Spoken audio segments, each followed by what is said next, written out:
জামাত আর আওয়ামী লীগ এক ঘাটিতে পানি খায় না, একসাথে চলে না।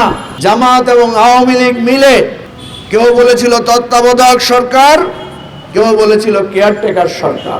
কিন্তু সেই স্বৈরতন্ত্রের আন্দোলনে আমরা দেখলাম আওয়ামী লীগ এবং জামাত একসাথে হয়ে তারা আন্দোলনও করেছেন এবং তারা এই তত্ত্বাবধায়ক সরকার কেয়ারটেকার সরকারের পলিসিতে রাজপথে সংগ্রাম হয়েছিল।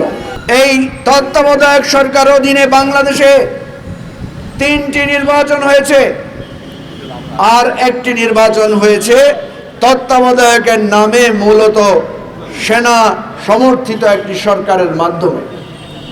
এই 4টি নির্বাচন বাংলাদেশের মানুষের কাছে একটা ইতিহাস। বাংলাদেশের মানুষ বলেছে যে এই তত্ত্বাবধায়ক সরকারের যতগুলো নির্বাচন হয়েছে সবগুলোতে অপেক্ষাকৃত শান্তিপূর্ণ, অপেক্ষাকৃত গণতান্ত্রিক, অপেক্ষাকৃত সৌহার্দ্যপূর্ণ নির্বাচন হয়েছে। মানুষ ভোট কেন্দ্রে যেতে পেরেছে এবং প্রায় 70 থেকে 80% মানুষ সেদিন ভোট কেন্দ্রে গিয়ে ভোট দিতে পেরেছে। প্রিয় ভাই ও বন্ধুগণ, যিনি গণতন্ত্রের মানুষ কন্যা ছিলেন সেই শেখ হাসিনা ক্ষমতায় আসার পরে তিনি গণতন্ত্রের কথা ভুলে গেলেন। যে আইয়ুব খান বাংলাদেশে এই পাকিস্তান আমলে বাংলাদেশে এবং ওই পাকিস্তানের গণতন্ত্রকে নস্যাৎ করার জন্য হত্যা ষড়যন্ত্র, সামরিক শাসন ব্যবহার করে মানুষকে দমন করেছিলেন, শেখ হাসিনা আর আইয়ুব খানের চেহারা আমরা দেখলাম যে তারা একই রকম হয়ে গেছে। মিছিলে গুলি করা, আমরা মিটিং করতে গেলে বলে যে পুলিশের পারমিশন লাগবে, আমরা কোনো সমাবেশ করতে গেলে সেখানে সন্ত্রাসী লেলিয়ে দেওয়া হয়।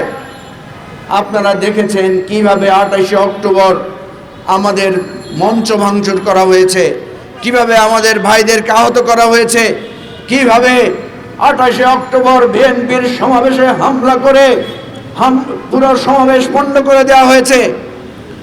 এরপরে যেটা আমরা দেখলাম সেটা দেখলাম যে 25 থেকে 30 হাজার লোককে গ্রেফতার করা হয়েছে।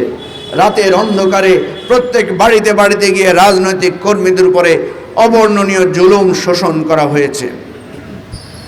এরপরে নির্বাচন নামের প্রহসন, আমরা বলেছিলাম যে এটা কোনো নির্বাচন হবে না, আমরা বলেছিলাম এই নির্বাচনে মানুষ অংশ নেবে না, আমরা বলেছিলাম এই নির্বাচন মানে হচ্ছে বাংলাদেশের স্বাধীনতা সার্বভৌমত্বকে ধ্বংস করার ষড়যন্ত্র। আমরা বলেছিলাম এই নির্বাচন আওয়ামী লীগ ভার্সেস আওয়ামী লীগ এবং আওয়ামী লীগের পয়সা দিয়ে কিছু দামি প্রার্থী দিয়ে নির্বাচন। 7 তারিখের আগে আমরা যারা নির্বাচন বর্জন করেছিলাম তারা আমরা এই কথাগুলো বলেছি। আর 7 তারিখের পরে আমরা দেখলাম আওয়ামী লীগ যাদেরকে পয়সা দিয়ে কিনে নিয়েছিল, ওই হাসানুল হক ইনু, 7 তারিখের পরে আমরা দেখলাম আওয়ামী লীগ পয়সা দিয়ে যে দল বানিয়েছে বিএনএম, আওয়ামী লীগ পয়সা দিয়ে কালো টাকা খরচ করে যে দল বানিয়েছে তৃণমূল বিএনপি, আওয়ামী লীগ যে জাতীয় পার্টিকে গৃহপালিত বিরোধী দল বানিয়েছে সেই জাতীয় পার্টির সবাই মিলে আমাদের সুরে সুর মিলিয়ে বলছে এটা নির্বাচন নামে একটা ছেলে খেলা এবং একটা ষড়যন্ত্র এবং পাতানো খেলা হয়েছে। আজকে শুধু আমরা না, আপনারা জানেন গবেষণা সংস্থাগুলো centre for policy dialogue CPD, আজকে ট্রান্সপারেন্সি ইন্টারন্যাশনাল টিআইবি, আজকে সুশাসনের জন্য নাগরিক সুজন, আমেরিকা যুক্তরাজ্য, ইউরোপীয় ইউনিয়ন সবাই বলছে এই নির্বাচনে ইতিহাসের সবচাইতে নেক্কারজনক পাতানো ডামি সব ধরনের অপকর্ম এই নির্বাচনে করা হয়েছে। প্রিয় ভাই বন্ধুগণ, আমরা স্পষ্ট করে বলছি যে একদলীয় শাসন পৃথিবীতে সবসময় অন্ধকার যুগের সূচনা করে। একদলীয় শাসন পৃথিবীতে সবসময় একটা কালো অধ্যায়ের সূচনা করে। আওয়ামী লীগ আজকে যে একদলীয় শাসন কায়েম করেছে, তারা মনে করেছে মেরে কেটে আমাদেরকে জেলে ঢুকিয়ে দিলেই বুঝি তাদের শাসন কায়েম হয়ে যাবে, মানুষ তাদেরকে গ্রহণ করবে। কিন্তু এটা ভুল। ইতিহাসের পাতায় পাতায় লেখা আছে, অন্যায় কোনোদিন শেষ পর্যন্ত জয়লাভ করে না। ইতিহাসের পাতায় পাতায় লেখা আছে, রক্ত কোনোদিন বৃথা যায় না।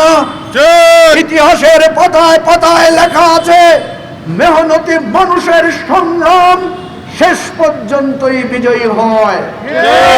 ভাই ও বোনেরা, তাই আমাদের আহ্বান ওই সমস্ত লোকদের কাছে যারা এই সরকারের জুলুমের শিকার, আমাদের আহ্বান ওই সমস্ত লোকদের কাছে যারা সারাদিন পরিশ্রম করে দুবেলা পেট ভরে খেতে পারেন না, কারণ আমাদের মুখের গ্রাস কেড়ে নেয় আওয়ামী লীগ।